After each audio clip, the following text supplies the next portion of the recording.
A teacher in Ireland jailed for failing to use somebody's preferred pronouns, refusing to do so, suspended from his job, and then jailed for the crime, pending a hearing, for refusing to have his speech compelled. This is way worse than in Germany, where they say that you cannot deny the Holocaust. We all know that the Holocaust happened, but they deny people the opportunity to exercise their free speech and to make decisions on their own. This is bad enough. And believe me, as somebody whose ancestors died at the hands of the Nazis in the death camps, I'm not exactly in favor of those who choose to deny that it took place, that such evil existed in Nazi Germany. But I believe in somebody's right to state their opinion so that I can know to stay away from them. This is much worse than that. This is telling somebody that if you don't acquiesce, if you don't bend the knee and say exactly what we deem to be appropriate, then you will be imprisoned, and is spreading through the West.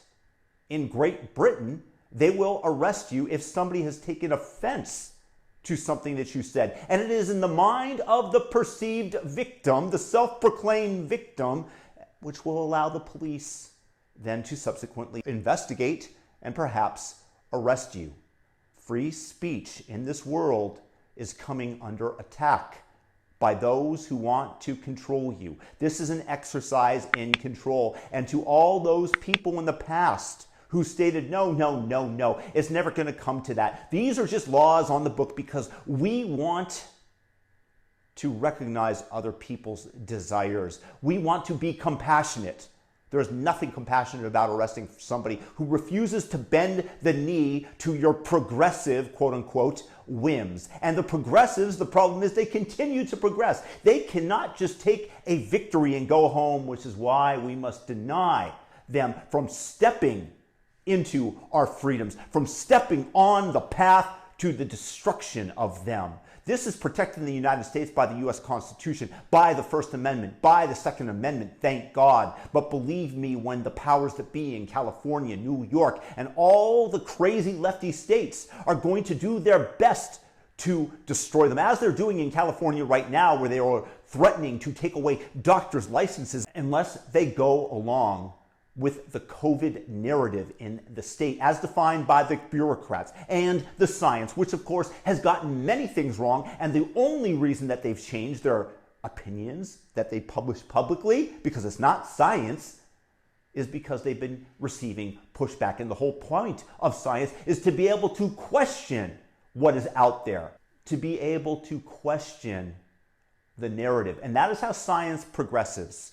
And this is going to start happening more and more unless we all in unison start to speak out against compelled speech, against the attack that they are engaging upon your right to state your opinion publicly. You can't say, okay, groomer, as a linguistic kill tactic on Twitter, on Reddit, because it is an affront to LGBTQ people.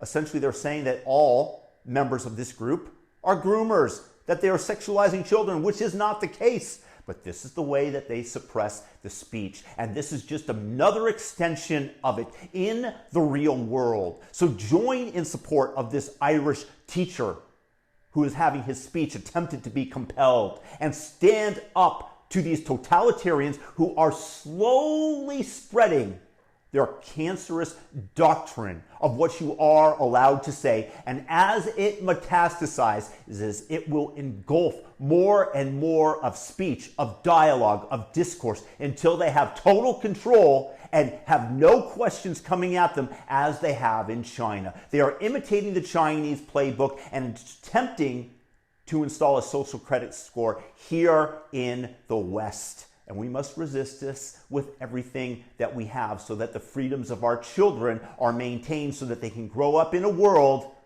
where they too can speak their mind, question the science, and fight back against the totalitarian powers that wish to engulf us in servitude.